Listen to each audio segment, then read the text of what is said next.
Gloria a Dios. Te puedes sentar, iglesia. Muchas gracias una vez más por estar en este lugar y por dejarte usar para honra y gloria del Señor, ya que todos unidos es que estamos conquistando la presencia del Espíritu Santo. Hay lo que se llama un Icabó, no sé si usted entiende el término Icabó, que significa la gloria del Señor se ha ido. Cuando el pueblo de Dios hacía algo malo, los profetas veían cómo la gloria se iba a manera de humo, como un torbellino, y se iba del templo. Y es importante que nosotros hagamos las cosas bien para el Señor, que hagamos las cosas excelentes como manda el Señor. Dios ve la intención de cada corazón, Dios ve la reverencia comienza en el corazón. Siempre he enseñado muchas cosas de cómo nosotros los seres humanos juzgamos por lo que vemos, pero Dios juzga en el corazón. Es importante, las dos cosas son importantes. El Señor dice: el que confesare con su boca que Jesús es el Señor. En otras palabras, el ser humano necesita escuchar que Jesucristo es el Señor.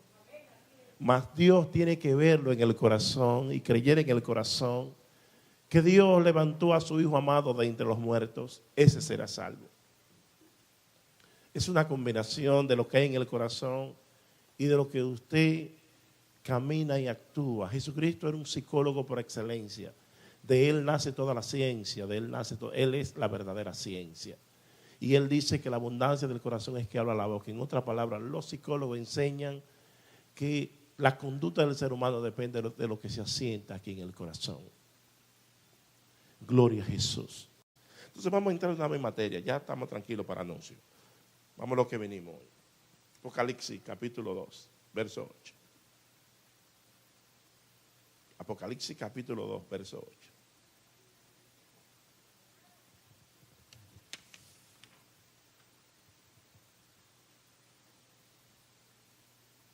Dice, y vamos a leer en el nombre del Padre, del Hijo y del Espíritu Santo. Sonría que Cristo le ama. Y escribe al ángel de la iglesia en Esmirna, el primero y el postrero, el que estuvo muerto y vivió, dice esto. El que estuvo muerto y vivió, dice esto.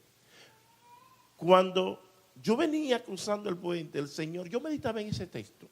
Y el Señor me decía, lo que yo quiero dejar dicho es que yo viví antes de morir. Que hay una evidencia muy fehaciente de yo caminé entre los vivos antes de morir. Yo vivo, dice, el que vivió y estuve muerto. Dice esto: Jesucristo vivió, pero también ahora Él vive. Hay algunos que Jesucristo ha vivido por un tiempo y después no ha vivido más. Hay algunos que Jesucristo ha estado establecido en su corazón, pero Jesucristo tuvo que irse. Porque la presencia del Señor muchas veces dice que ante la presencia del Señor la tierra debe de temblar. Y la tierra tiembla. Hay personas que cuando la presencia del Señor llega no la resisten y se van. Y le dicen como muchos le dijeron cuando Jesucristo estuvo en sus andanzas. Dice la palabra que le trajeron un endemoniado, que ese endemoniado tenía que ser para poder vivir, tenían que llevarlo a los sepulcros y allá lo tenían encadenado. No había lugar, no había un lugar en la sociedad ni en su casa para ese endemoniado estar. Oye, no podía vivir, no podía estar en ningún lugar. Oye, ¿dónde era su habitación? En el cementerio. Cuando le trajeron ese cuadro al Señor, dice la palabra que esos demonios, Jesucristo le preguntó, ¿cómo te llamas? Y el demonio le contestó, o el endemoniado le contestó, nos llamamos Legión. Legión es mi nombre. La Biblia ni siquiera registra el nombre del individuo. Lo que muchas veces los predicadores mencionan es el endemoniado de Gadara, porque Gadara era el lugar, era la ciudad, y le llamaban, o se le llama el Gadareno. Otros le llaman Legión. Según dicen, cuando buscamos en el diccionario, Algunos dicen que una legión estaba compuesta por más de 6,000 soldados. Otros dicen que era por más de 2,000 soldados. El asunto era que por lo menos tenía 2,000 demonios ese individuo. Por lo menos tenía 2,000 demonios. Y cuando le llegan al Señor ese cuadro, dice la palabra que el equipo de demonios le dijeron: no nos dejes ir a los infiernos, no nos envíes a los abismos, sino déjanos ir detrás ese hato de cerdo. Estaba apacentando, una persona pasó con cerdo, como dicen los mexicanos, con puerco. Y dice la Biblia que se derribaron por una barranca. Y los moradores de ese lugar le dijeron a Jesús: sal de aquí, vete de aquí, no te queremos aquí. Hay lugares donde Jesús hace favores y la gente no lo quiere. La gente no lo quiere. Vamos a ver qué dice el Señor, o qué sigue diciendo. Dice el verso 9: yo conozco tus obras y tu tribulación y tu pobreza. 3 cosas. Le habla que conoce las obras. Hay pobreza, hay tribulación y hay tristeza. Cuando Dios llega a tu vida, muchas veces se presentan algunas situaciones que nosotros no queremos que se nos presenten, pero se presentan. A veces tenemos tribulación. La tribulación, ya hemos explicado demasiadas veces lo que significa la palabra tribulación. Tribo, eso es batir, trillar, sacudir. Lixi es presión. Y cuando el Señor enseña de lo que es esta iglesia, que hace una comparación, si nosotros leemos la comparación de lo que es esta iglesia y de lo que es la iglesia que está anteriormente a ella, que es la iglesia de Éfeso, la iglesia de Éfeso está presentando el prototipo o el estereotipo de un creyente que va en decadencia, de un ministerio que va en decadencia, de un pastor que va en decadencia, de un líder que va en decadencia. Cuando una comuna va en decadencia, muchas veces nosotros comenzamos en altura y terminamos muy bajo, pero este creyente o esta iglesia representa al creyente que está en pobreza, que está en tristeza, que está en aflicción, pero que para el hombre, para el mundo se ve lo más pobre que puede existir, pero para Dios es rica, dice el Señor. Y tu pobreza, pero tú eres ¿qué? No importa lo que te diga el hombre. Dios sabe que el hombre dice que tú eres rico. Cuando dice conozco tu obra, yo conozco tus obras, no está hablando solamente de obras como se la dijo a los de Efesianos, a los de Éfeso, sino más bien que conoce la situación, que conoce la circunstancia que está pasando esta iglesia. Dios conoce la circunstancia que tú estás pasando. Dios sabe cada uno de los conflictos que tú tienes. Dios conoce muchas veces la necesidad que tú tienes. En todo momento Dios lo sabe.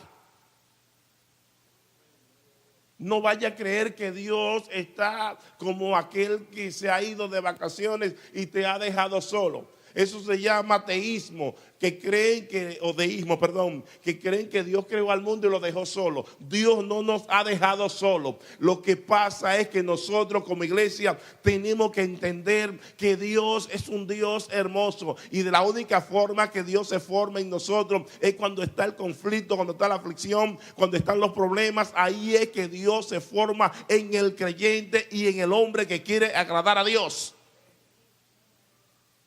Nadie que esté, siempre he hablado de un hotel de 5 estrellas, puede agradar a Dios si no está en aflicción en algunos momentos. Hay mucho orgullo en el ser humano, hay mucha altivez en el ser humano, hay mucha altura en el ser humano. El ser humano fue creado para vivir en humildad. El ser humano fue creado por Dios, y Dios hay que darle siempre su lugar. No significa que tú estás adorando la pobreza, no significa que tú estás adorando y quieres vivir en miseria. Nadie quiere vivir en miseria, pero la pobreza es de Dios, porque eso es lo que dice ahí el Señor.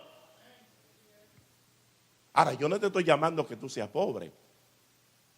Eso le elige el Señor. Porque aquí observamos que la pobreza, nosotros creemos, estamos viviendo una sociedad con demasiada opulencia y hay demasiada competencia en la sociedad. Una de las razones por la cual muchas veces en nuestro país, en nuestra nación, observamos que los militares de allá, principalmente los policías, son corruptos porque hay una sociedad que le pone demasiado consumo y quieren andar en figureo y quieren andar en presunción. Cuando usted quiere mostrar la verdadera, una personalidad que no es la suya, usted quiere mostrar que usted tiene dinero sin tener ninguno, que usted es una persona que vive bien sin tener la capacidad de tener quizá un vehículo de 50,000 o de 60,000 dólares, de tener ese tipo de cosas, o de vivir en un apartamento donde usted lo que puede pagar son $1,000 o 1,100 apenas, y quiere vivir en un apartamento de 2,500 dólares. Tú tienes que saber que la presunción no viene de Dios.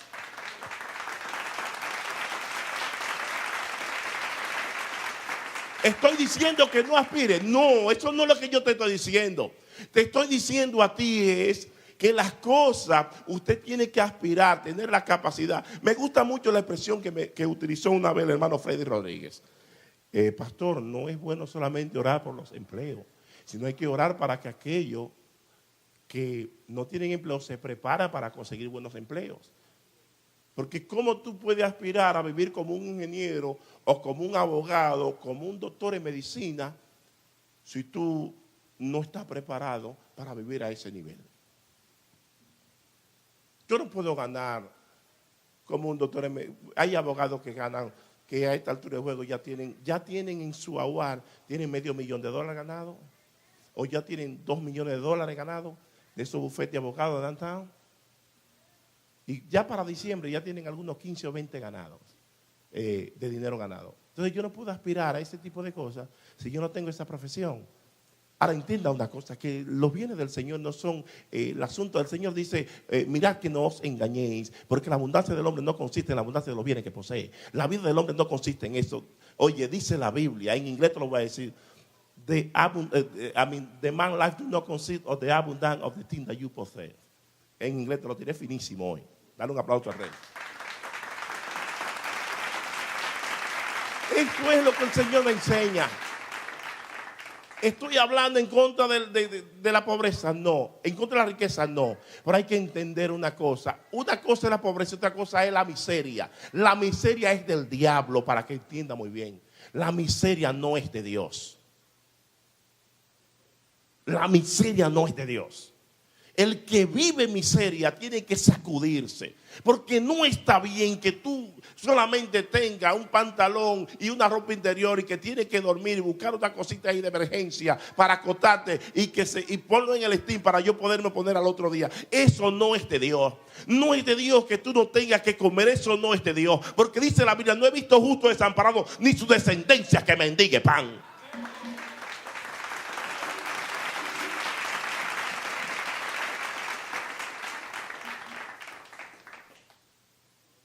Pobreza, del griego tochein, es decir, la humillación deplorable, estrechez material. La persecución se divide en dos tipos, la interna y la externa. El domingo pasado le puse ciertas pautas de cómo el Señor le llama aquí. Dice, la blasfemia de lo que se dice ser judío no lo son, sino que son sinagoga de Satanás. A veces usted puede venir y proclamar y decir que usted es aquel que alaba la gloria del Señor, que eso es lo que significa la palabra judío, conforme a lo que enseñamos en el libro de Romanos. Aquel que alaba a Dios y que muchas veces muestra una circuncisión externa y no muestra la circuncisión interna. El punto que hablamos anteriormente, mi esposa hablaba de la gorra.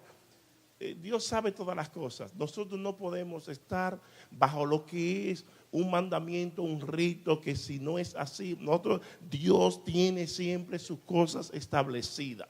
Dios enseña en su palabra, por ejemplo, cuando David fue a donde los sacerdotes, después eran 85 sacerdotes, y dice la palabra que David llegó con hambre y le dijo al sumo sacerdote, dice, no hay nada aquí de comer. Y el sacerdote le dijo, bueno, aquí lo único que quedan son los panes de la proposición, que hay que cambiarlos. Y dice, David, dame eso, que yo me lo voy a comer. Y tenía hambre y se comió los panes de la proposición para tener todavía mucho más intimidad con el Señor. Y le preguntó, ¿no hay una espada por ahí? ¿Tú no tienes arma porque estamos desarmados? Y él le dijo, nosotros tenemos, lo único que aquí es la espada con la que tú le arrancaste la cabeza a Goliat. Y David le dijo, dámela, que no hay otra mejor que esa. Después por allá rebota aparece cuando el Señor le está hablando a los religiosos, cuando Dios está haciendo prodigios y milagros en la persona de Jesús y está hablándole a personas que estaban en necesidad. Y los fariseos, con una mentalidad estrecha y farisaica, le decían a Jesús: ¿cómo tú, siendo un judío, va a violar lo que es el día de reposo? Y el Señor le dijo: ¿y cómo está escrito? Cuando David era un personaje muy famoso entre los judíos, cuando David llegó a la casa del sacerdote Abiatar y le pidió los panes y se los dio y comió. Y ustedes que dicen: y esta hija de Abraham que está encorvada por qué sé yo cuántos años, ¿por qué ustedes critican eso?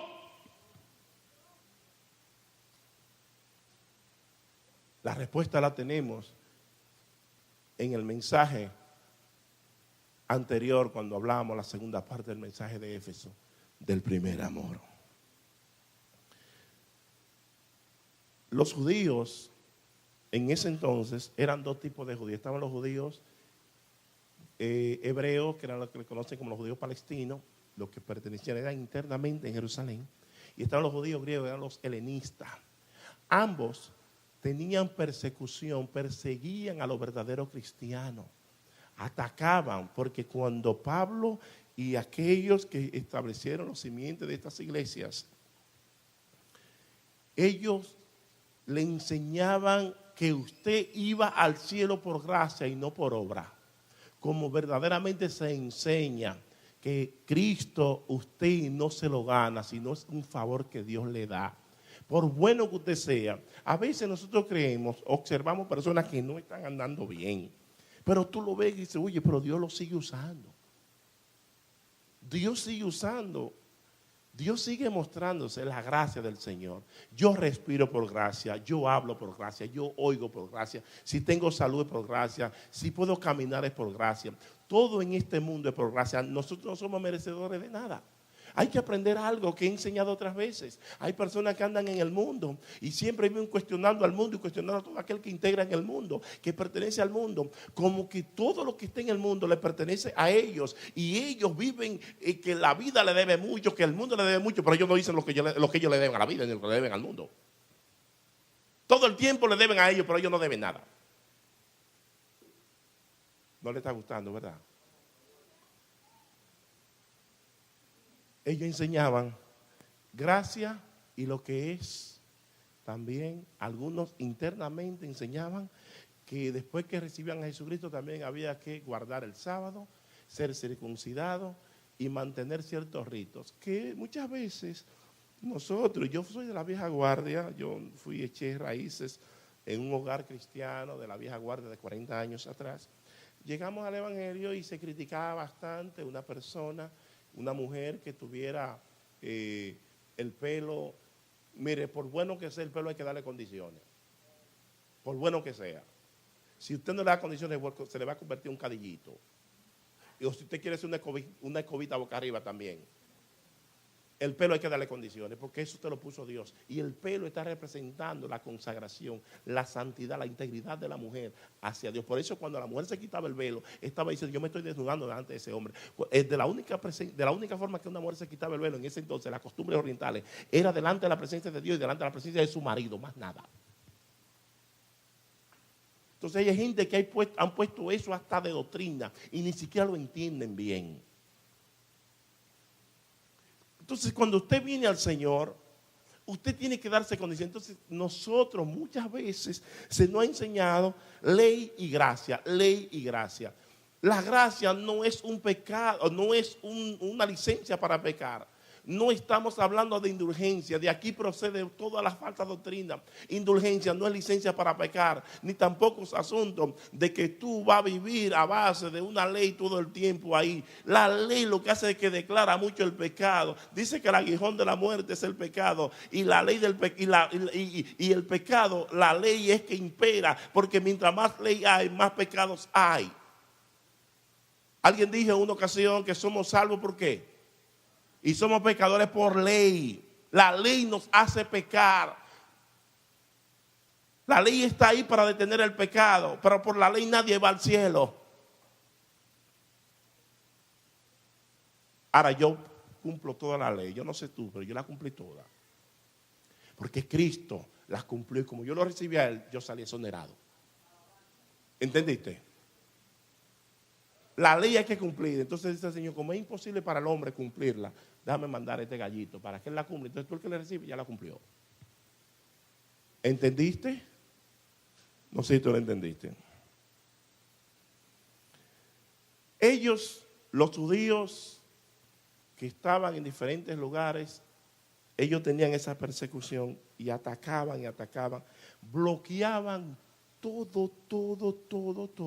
Eran dueños de todos los negocios, eran dueños de todas las cosas que existían en esos lugares.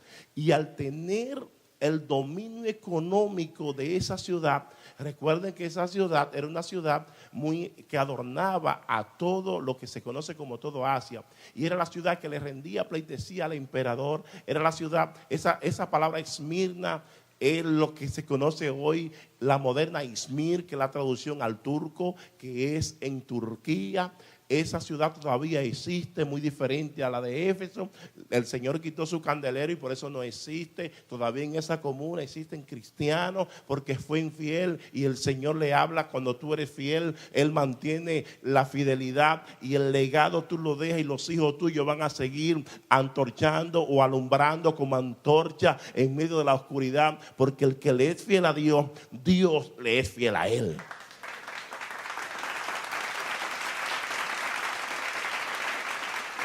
Estas dos comunidades, tanto los griegos helenistas como los griegos hebreos, desarrollaron una persecución en contra de la iglesia del Señor.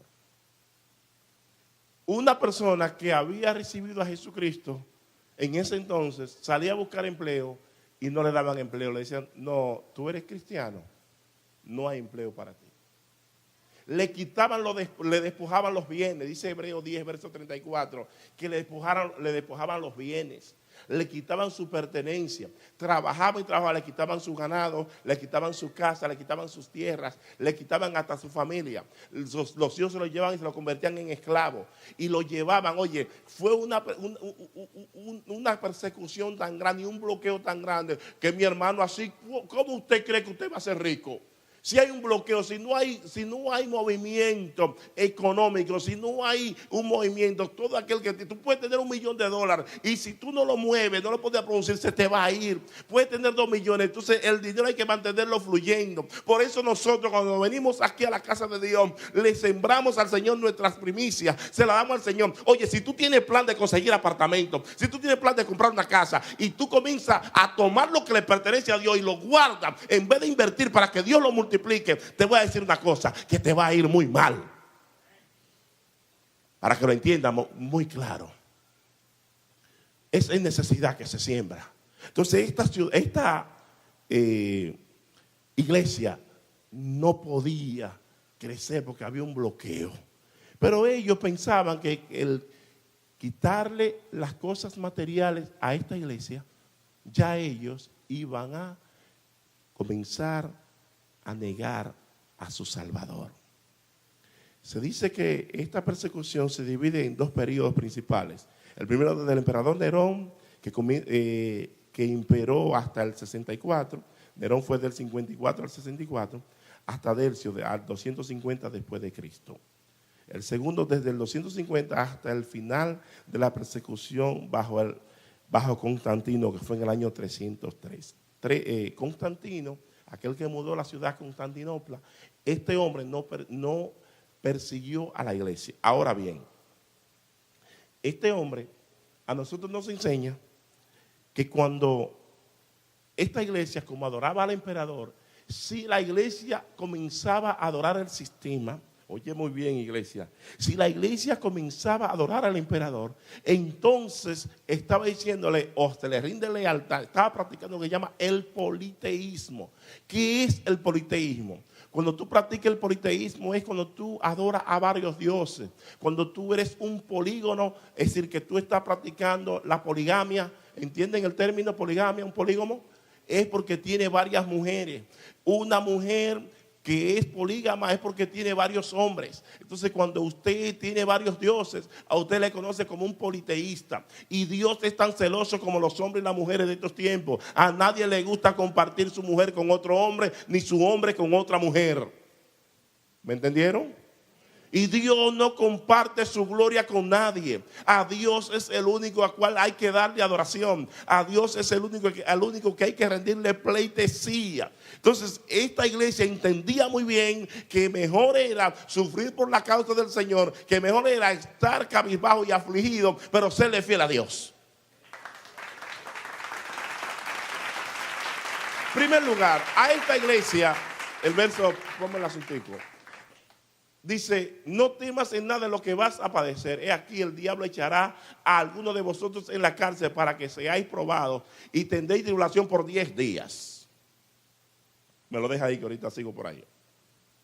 Se acusaba esta iglesia, oye de qué se acusaba, que eran ateos y odiaban a los demás ciudadanos. ¿Por qué eran ateos? Porque no le rendía pleitesía a ¿quién? Al emperador. Entonces esto causó una persecución.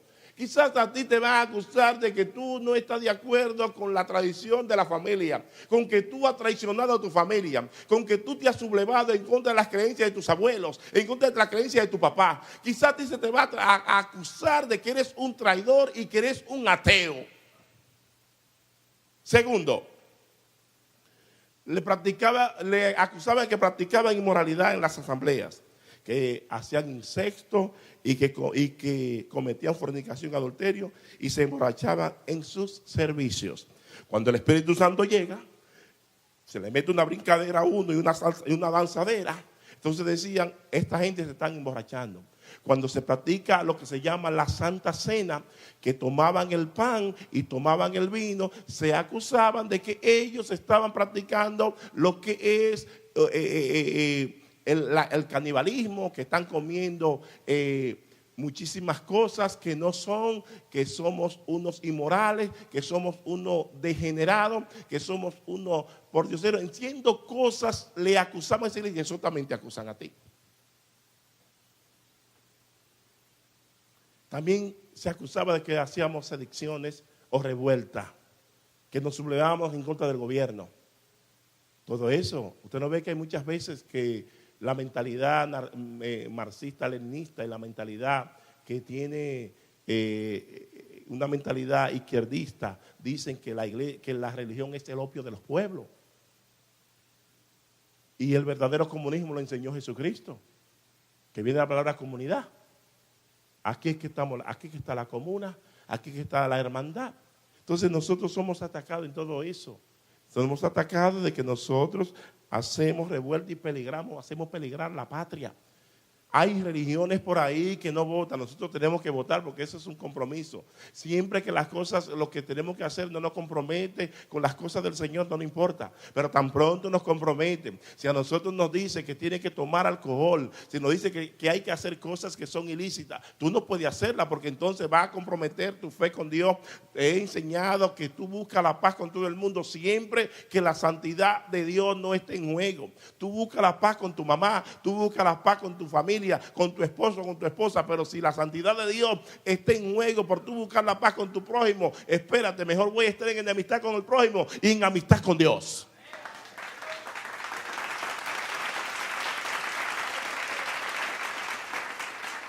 Dice que para ser tomados y probados y tendréis tribulación por 10 días, sed fiel hasta la muerte y yo te daré la corona de la vida.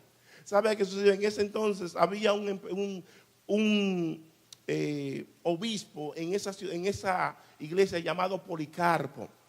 Se dice que esta tribulación comenzó, esta iglesia fue atacada. Oye lo que hacían en ese entonces, tomaban a los verdaderos cristianos, los forraban de pieles de animales y lo lanzaban a perros salvajes, a lobos. Y cuando esos cristianos se lo lanzaban, lo devoraban, lo echaban ante los osos, lo echaban ante los leones, lo echaban ante las fieras salvajes y lo devoraban. Y era el espectáculo vivo que tenía la iglesia. Y se dice que es una tribulación, los teólogos realizan esta tribulación desde el 54 hasta el 312. 312. Y hubo un hombre, el más malo de todos, llamado Diocleciano, en el año 305 a 312. Este hombre fue el engendro del mismo diablo. Tomaba a los verdaderos cristianos y se levantó con un odio tan grande. Pero ¿qué sucede? Que cuando el diablo se dio cuenta que él no podía detener el evangelio de Jesucristo, que él no podía detener a Jesucristo, que él no podía detener a que la persona, mientras mataba 10, se multiplicaban 100. Si mataba 100, venían 1000. Y si mataban 1000, venían 100,000. Y él veía que no podía detener a este, y le pusieron esta placa: no hay quien la detenga.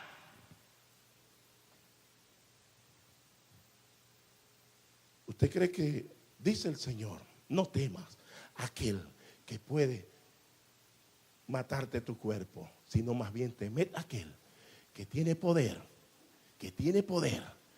para echar tu cuerpo y tu alma en el infierno? El enemigo te puede hacer un daño. El enemigo puede atacarte a ti. Y el enemigo tiene hombres y mujeres que son malos, que están y que vienen muchas veces hasta de la genealogía de los que son cristianos. O nosotros observamos que cuando Pablo se mueve a un lugar llamado Antioquía, ahí se levanta el mismo diablo. Cuando Pablo llega a Antioquía, en Hechos 13, verso 50, dice que los judíos de ese entonces instigaron, comenzaron a levantarse en contra de los verdaderos cristianos. Comenzaron a atacar en Antioquía. Y en Iconio, ahí es que se dicen los teólogos que Pablo lo dejaron como muerto. Cuando Pablo llega, los enemigos número uno del evangelio en ese entonces no eran los gentiles. Los enemigos número uno del evangelio eran los judíos. Que se sepa, los no cristianos, los no convertidos. En Hechos 14:1 dice la Biblia que estos, cuando llegaron a un lugar llamado Iconio, dice aquí, en el 14:1 dice: aconteció en Iconio que entraron juntos en la sinagoga de los judíos. Sinagoga de los judíos. Recuerda que Jesucristo lo llamó sinagoga de ¿qué? De Satanás. Oye, dice, sinagoga de los judíos, y hablaron de tal manera que creyó una gran multitud de judíos y asimismo de griegos. Judíos y griegos, tanto judíos helenistas como judíos palestinos. Mas los judíos que no creían excitaron y corrompieron a los ánimos de los gentiles contra los hermanos. Una de las cosas por las cuales el imperio romano se levantaba también era porque había un equipo de judíos que incitaban a los romanos para que pelearan en contra de los verdaderos cristianos. Muchas veces nosotros tenemos enemigos, aún familiares nuestros, que incitan al impío para que miren en contra de nosotros y hasta nos cierran todas las puertas donde quiera que vayamos. Por tanto, se detuvieron allí mucho tiempo, hablando con denuedo, confiados en el Señor, el cual daba testimonio de la palabra de su gracia, concediendo que se hiciesen por las manos de ellos señales y prodigios. Y el Señor haciendo de todo, poniendo señales y haciendo de lo que Él le gusta. Y la gente de la ciudad estaba dividida. Unos estaban con los judíos y otros con los apóstoles. Pero cuando los judíos y los gentiles, juntamente con sus gobernantes, se lanzaron a enfrentarlos y a apedrearlos, habiendo sabido, huyeron a Listra y Derbe, ciudad de Licanoia. ¿Cómo es? Licaonia. ¿Qué es lo que está pasando? Y toda la región circunvecina. El verso 7 termino. Y allí predicaban el evangelio. Si tú crees que tú vas a llevar el evangelio y te van a lanzar a ti, mándale un ramillito de flores a fulano porque está hablando del evangelio. Mándale tremendo. Mira el alimento que hay que mandarle a fulanito de tal. Mi hermano, cuando tú llegaste a remover las avispas, cuando tú llegaste a remover los demonios, donde quiera que te meten, tú tienes que entender que los demonios no se van a quedar tranquilos, van a incitar todo tipo de personas. Donde quiera que Pablo se movía, dice la Biblia más adelante, en el libro de los Hechos, en el capítulo 17, dice que él fue a Tesalónica y se levantaron ahí, también se levantaron contra él. Se movía a Berea, también se levantaron contra él. Fue a un lugar llamado Atenas y ahí se levantaron contra él. En Efesios, ahí se levantó cuando Pablo comenzó a hacer prodigios y milagros, que vino uno pegado y comenzaron a decir, mira, te echamos fuera en el nombre de Jesús, el que predica Pablo. Y dijeron los demonios, pero ven acá, ¿y quiénes son estos chivitos altos de jobo? A Pablo nosotros sabemos quién es, y Jesús ni hablar. Dice la Biblia que cuando se levantaron, era un solo el endemoniado y eran 7 los hijos de un tal Esceva. y le dieron una paliza que todavía la están buscando. Dice que el demonio pudo más, o que la persona pudo más que los 7. Es importante que entendamos que la persecución muchas veces viene y vamos a ser atacados. Pero tenemos que mantener la fidelidad que tuvo un hombre llamado Policarpo. Cuando este hombre fue llevado a la cárcel, dice la historia de la iglesia que este hombre le dijeron, uno de los guardias le dijo, pero ¿qué te cuesta a ti negar a ese Señor? ¿Qué te cuesta a ti decir que tú no eres cristiano? Hazlo por tu vida. Hazlo por tu vida. Y ríndele pleitesía al emperador, aunque sea por ese momento. Hazlo por tu vida, tranquilo.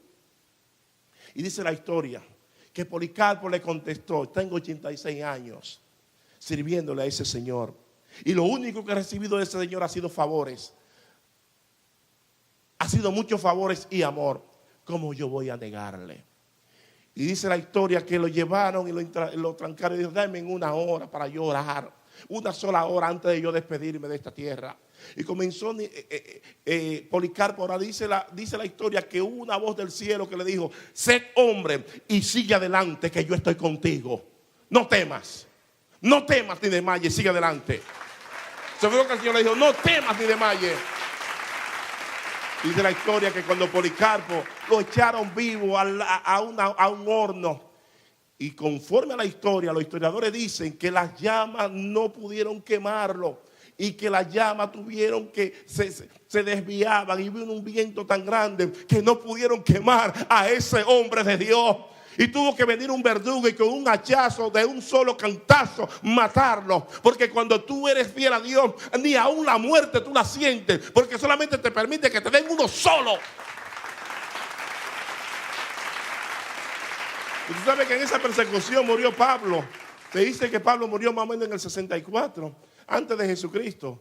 Y que Pablo cuando iba a morir, Pablo le dijo al verdugo, y lo hinchó, lo incitó para que nada más le diera uno solo. Para que nada más le diera un solo, le volara la cabeza de un solo cantazo. Y así no sentir la muerte, mi hermano. Usted no sufrió. Dije antes de Cristo. Muchas gracias. Después de Jesucristo. Esta persecución comienza en Nerón, Domiciano, que era el diablo encarnado. Ese era más malo que el mismo diablo, el hijo de Flavio Vespasiano. Domiciano era más malo que Nerón, porque Domiciano era calculador, era terrible en los cálculos, era un investigador. Pero Nerón era un loco, un psicópata, muy diferente. Igual que el otro, el que inaugura, que el primero de los que él no imperó por mucho tiempo, llamado Calígula.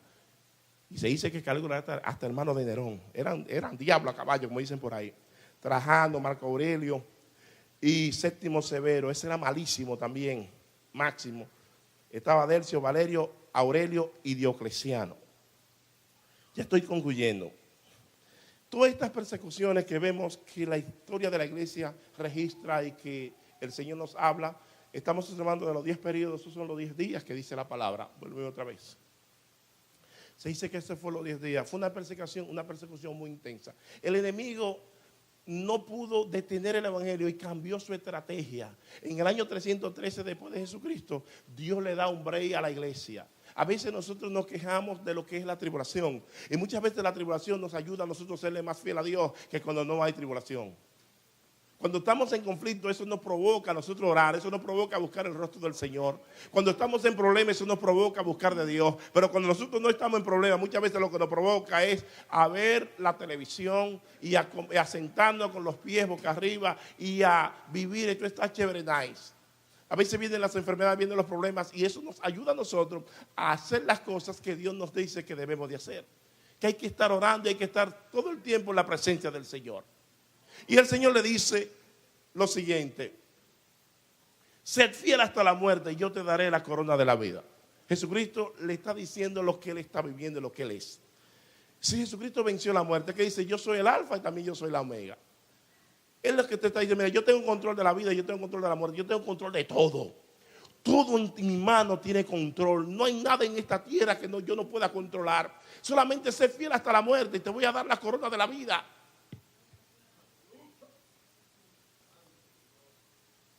Y dice que no va a sufrir daño de la segunda muerte.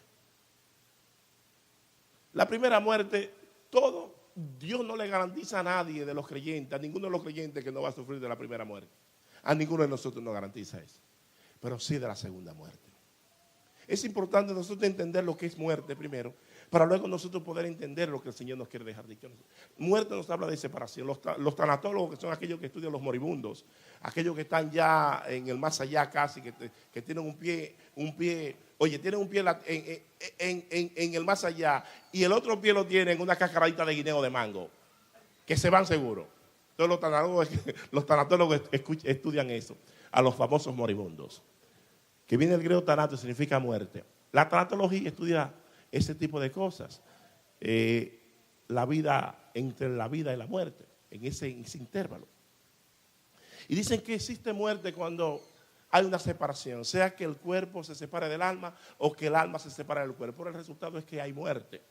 Pero cuando hablamos de muerte espiritual, estamos hablando de que la muerte nos está hablando de la separación eterna de Dios. La segunda muerte nos habla de la separación eterna, que no hay más unidad entre Dios. En otras palabras, que tú vas a vivir por siempre en la muerte, por siempre en el infierno o en el lago de fuego, por siempre en la oscuridad.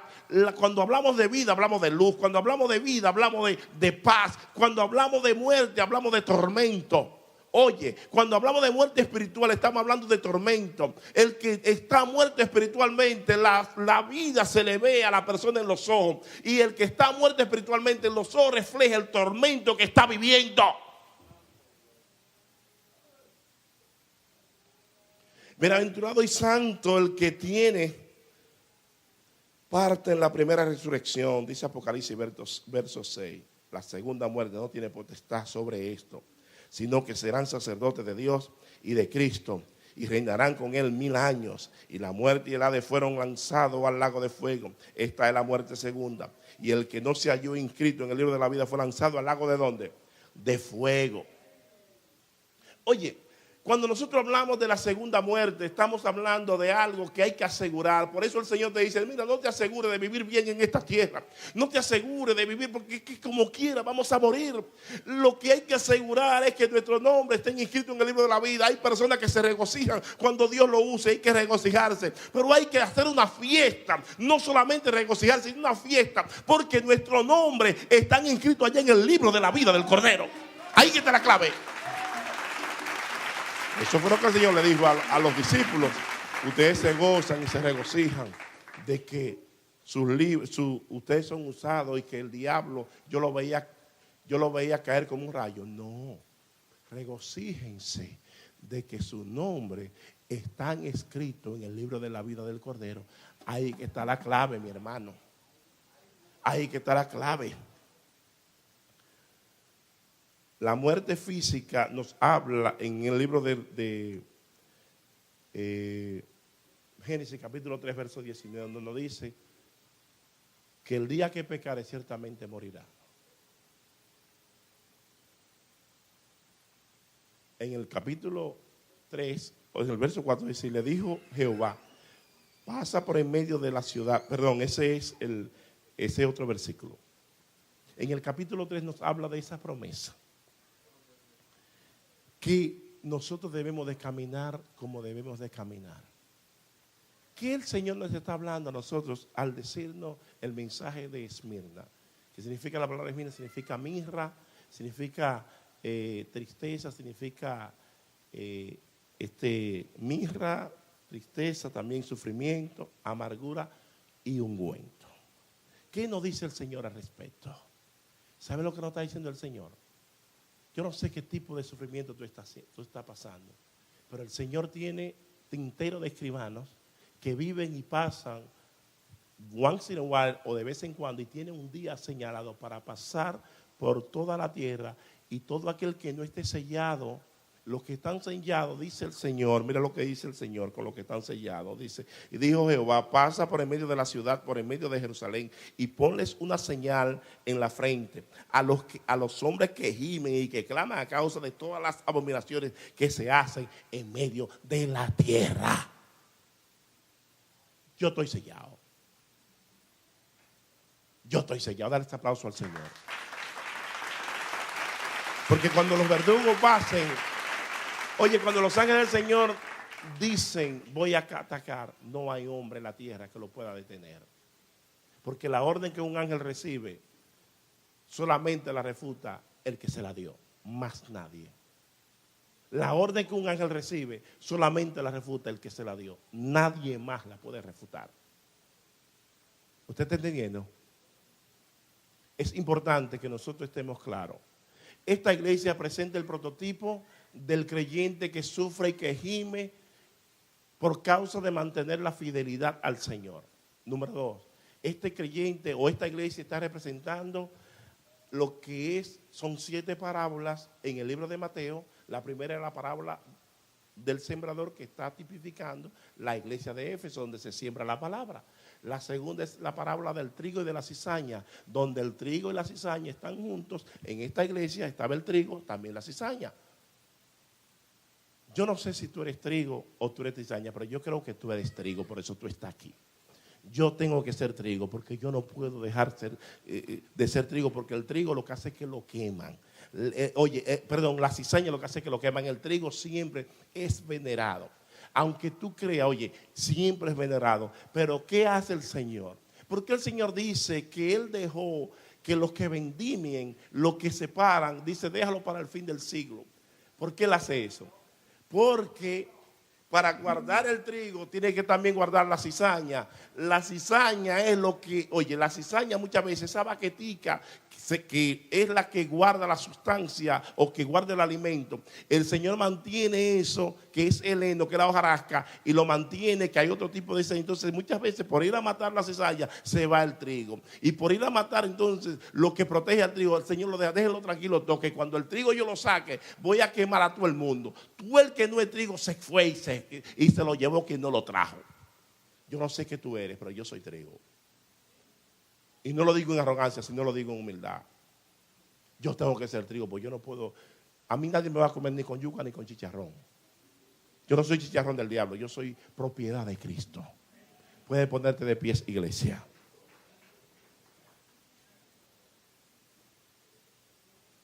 Gloria a Dios. Le prediqué 40 minutos. Y creo que es suficiente. Padre, muchas gracias por el amor que nos ha dado, derramar tu gloria y tu gracia sobre nosotros, tu misericordia y tu bondad, ya que nosotros no somos merecedores de ser llamados tus hijos. Pero el privilegio que nos da de ser llamados tus hijos se manifiesta en tu misericordia, se manifiesta en tu amor.